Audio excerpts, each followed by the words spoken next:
সচিবালয়ে সাম্প্রতিক অগ্নিকাণ্ডের ঘটনায় আমলাদের সরাসরি জড়িত থাকার অভিযোগ তুলেছেন গণ অধিকার পরিষদের উচ্চতর পরিষদ সদস্য আবু হানিফ। তিনি বলেন, সচিবালয়ে সাংবাদিক প্রবেশ নিষিদ্ধের মাধ্যমে প্রকৃত অপরাধীদের আড়াল করা হচ্ছে।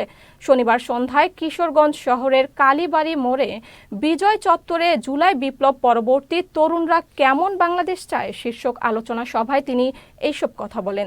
তিনি আরও বলেন, সরকার আমলাদের কাছে জিম্মি হয়ে পড়েছে এবং সচিবালয়ে অস্থিতিশীল পরিবেশ তৈরি করছে আওয়ামী দোসর আমলারা।